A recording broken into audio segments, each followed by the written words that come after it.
Greetings for the day. Welcome to another session of Cyber Law and Ethics.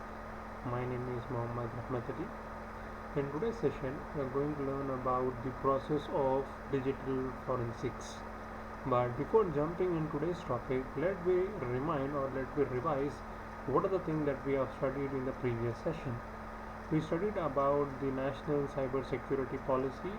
Also, we studied about the introduction and objectives of what we call as digital forensics or computer forensics. Now, in today's session, we are going to learn about the process of digital forensics. So, like what is the process of digital forensics and what are the mechanisms and what are the methods by which the process of digital forensics or cyber forensics or computer forensics is being followed, and what is the step by step process by which an evidence or what you call as a task is being completed so that that particular environment can be presented in the code and for the further process. Now, what actually is digital forensics?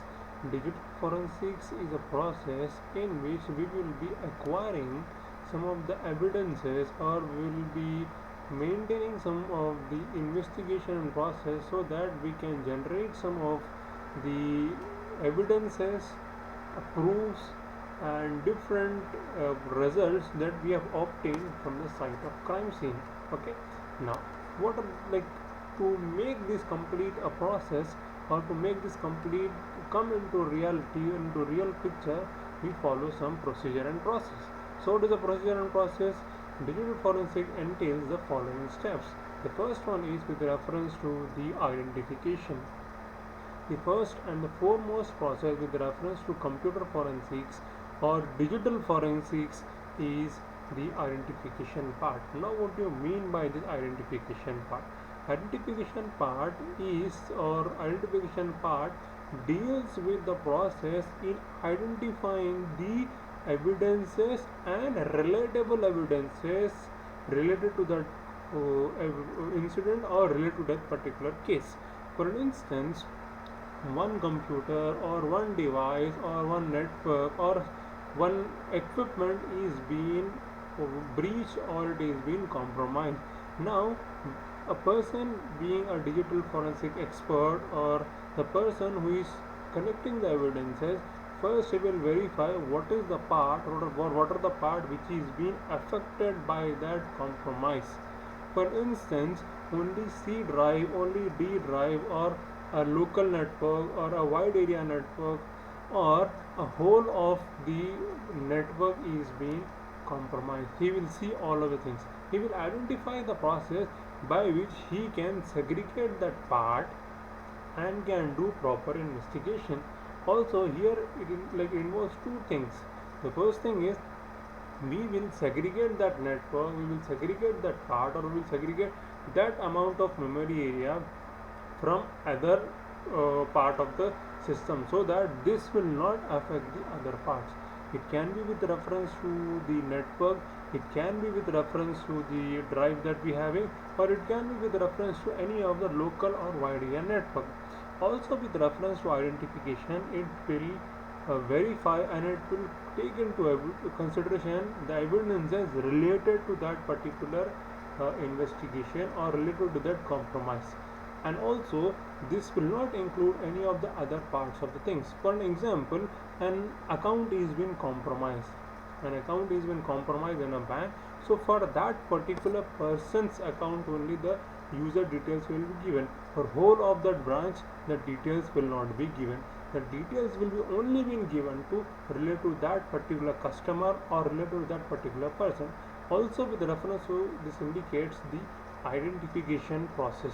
Now, here we have identified the part, like this particular user or this particular part of the thing is being compromised or it is being what you call as bypassed by the attacker or somebody one.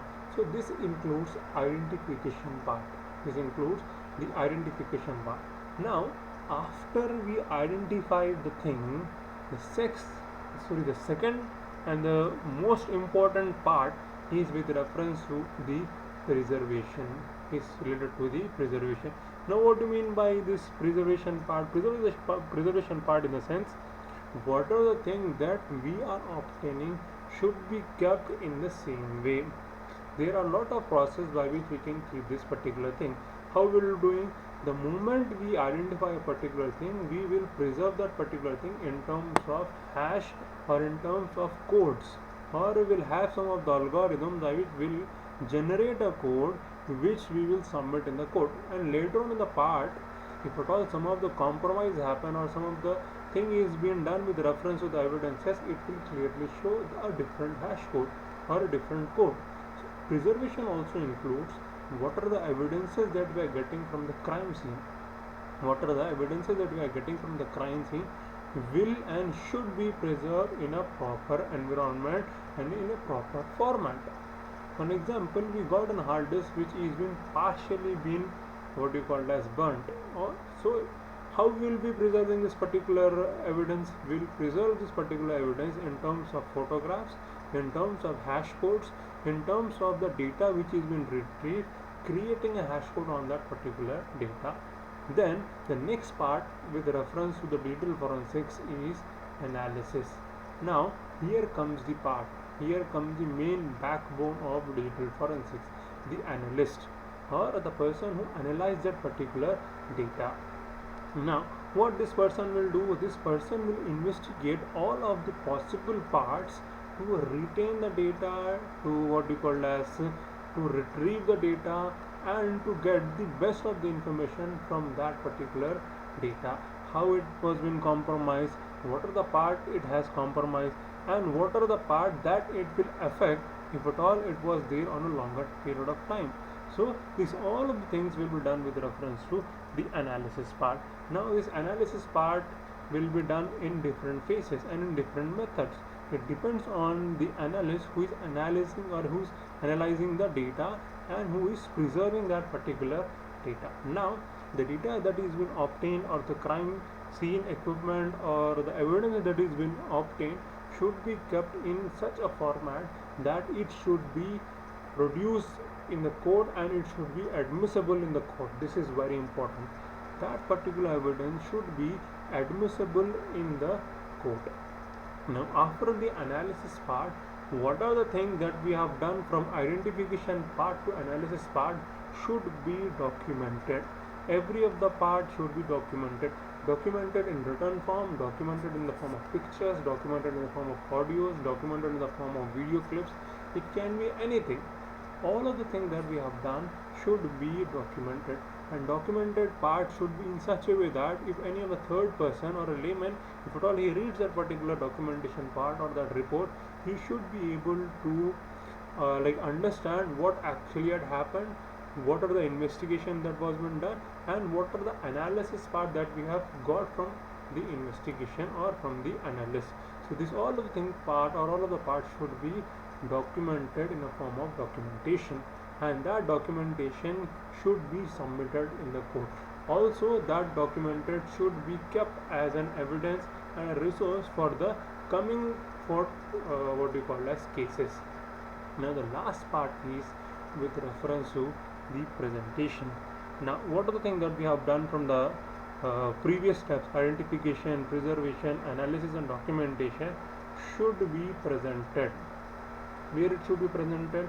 It should be presented in the court, it should be presented in front of the customers, it should be presented in terms of different stakeholders, and that should be admissible, and that should be in a format that it should be accepted, and it will be accepted in many of the cases. And the report that we get is being investigated and thoroughly monitored so that no other attacks will happen in the same way. Like, just to understand this particular thing, think about a diagnostic center, you will better understand this particular thing.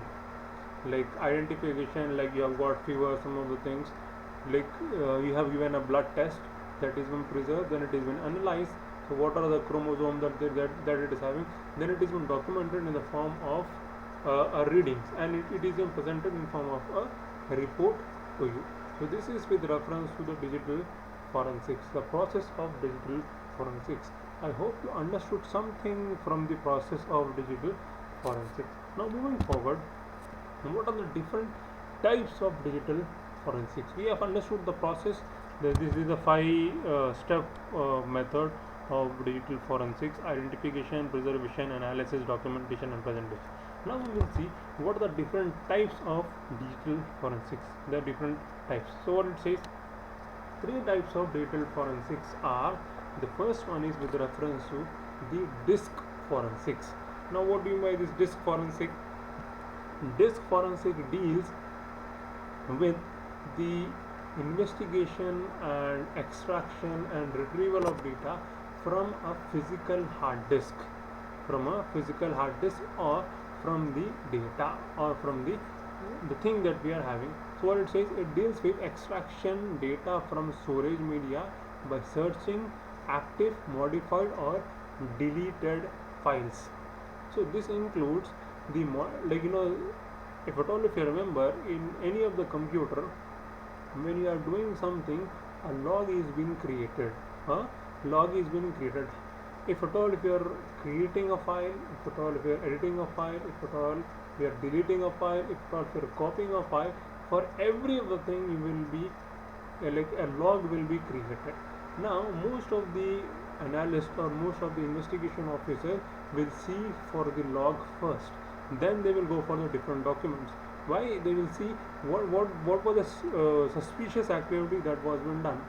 If with reference to the normal activity that you used to do on a daily basis, what was the suspicious activity that was being done on that particular day, or sometimes at which part of the hard disk this particular virus or this particular worm or this particular Trojan horse was being introduced, and you were forced to visit that particular block, or like to visit that particular block of memory, so that your system will be compromised. Like there are some of the malicious code that was been embedded on your local system. Okay, that will study like how it comes and how it will spread. It's a different topic. But with reference to the digital forensics, it deals with the extraction or extracting data from storage media by active search with reference to modified files and with reference to the deleted files. The next part, or the next thing with reference to the digital forensics, is with reference to the network forensics. Now what do you mean by this network forensics? It is a sub branch of digital forensics. It is related to monitoring, analyzing of computer network traffic to collect important information and legal evidences. Now what do you mean by this particular thing? Network forensic deals with the transactional things with reference to that particular network. What was the transaction that was being done, and what was their flow of traffic on that particular network. Like see, there might be some of the worms and some of the bots which will be increasing the traffic on the network. We will identify that particular system, or we will identify that particular thing, so that will reduce the traffic. For that is the reason captchas and different methods are being used to reduce the traffic, so that no bots and no what you call a spam people will dump that particular website or that particular network. Now this deals with the investigation of the traffic inflow and outflow, also with reference to the important information and legal services will be collected with reference to this network, and all of this will be submitted in the court. Remember that when we are speaking about digital forensics, it should be and it must be admissible in the court. The documentation part, the investigation part, the analysis part, that what are the things that you are doing should be accepted by the court.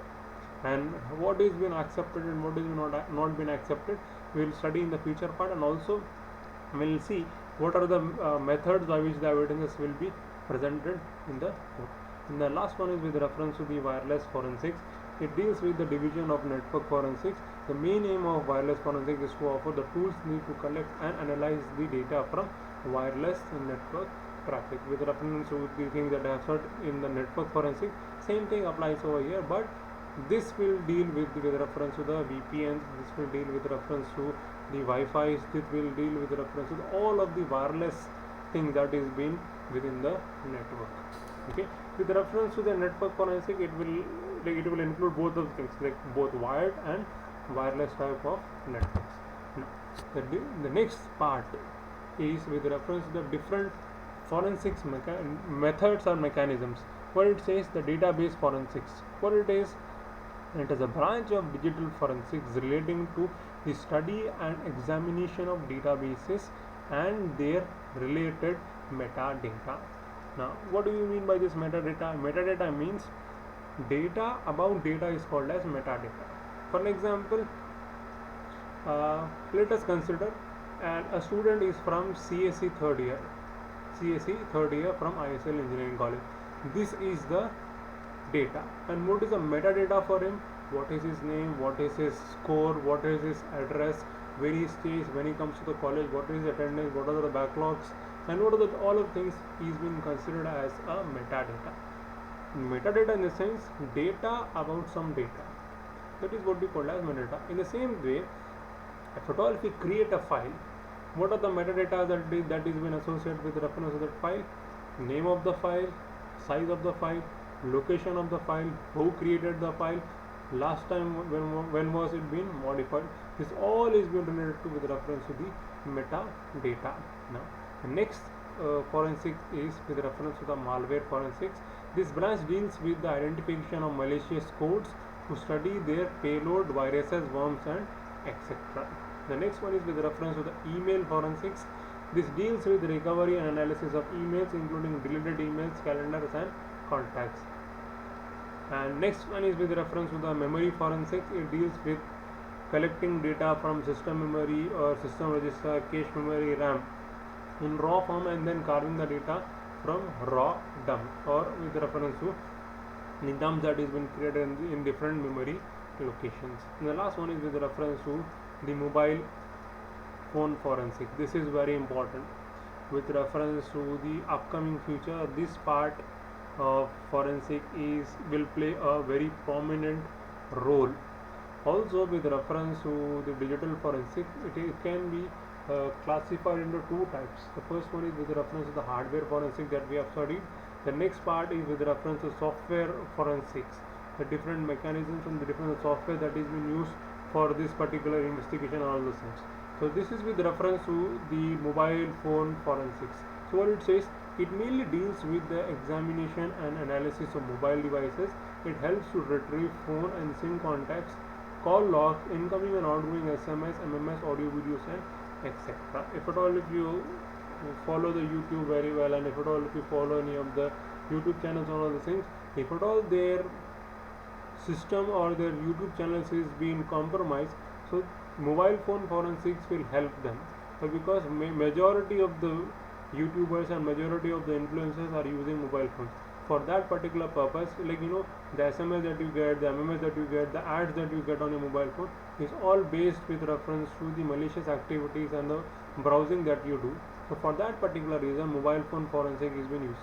There is a different mechanism for iOS and different mechanism for Android. So it depends upon the device that you are using. Why? Because iPhone has a different level of security and Android has a different level of security, and they combinedly is been called as mobile phone or mobile device forensics.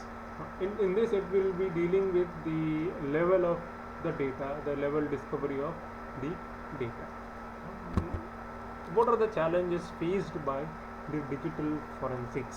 What are the different challenges that is being faced by digital forensics? Here are major challenges faced by digital forensics. What it is that the increase of PC and extensive use of internet access. And the next one is with reference to the easy availability of hacking tools. On internet, you will be getting a lot of things. How you can write a malicious code, and how you can have different softwares, and how you can have different apps by which you can have the access of the mobile phone devices or PCs and different things. Like I already have suggested you about this particular thing. Like there is a YouTube channel by the name Scoop of Unscripted, and that there is a 2 episode by the name Chase Error 404. If at all if you are very interested in this particular thing, you can check out this particular clips that I have mentioned. The next one is with reference to the lack of physical evidences makes prosecution difficult, and the next one is with reference to the large amount of storage space in terabyte that makes this investigation job very difficult, because it's something like searching needle in a husk. So, or you can say searching a small pen in a jungle.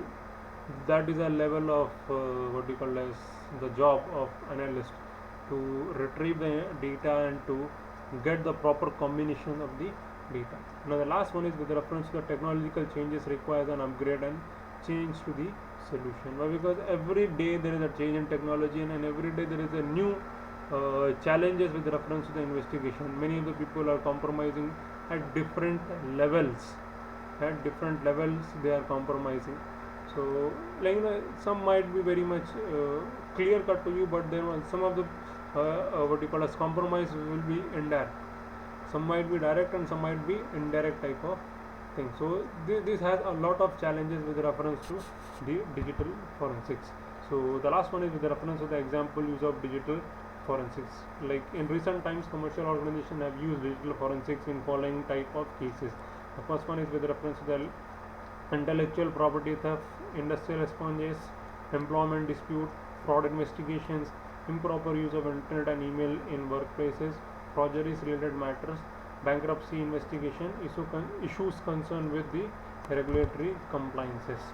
So this is with reference to the example uses of digital forensics, the different example uses with reference to the digital forensics. I hope you understood something from today's session and you got an idea what digital forensics is, what are the different phases of digital forensics, how we create and how we keep evidences and how we document, like an idea of how digital forensics works. If at all if you have any doubt with reference to today's session, you can ping me at @ali@yahoo.com, or else we'll have a doubt clarification session to clear all of the doubts. Thank you for listening to the session. See you in the next class. Thank you.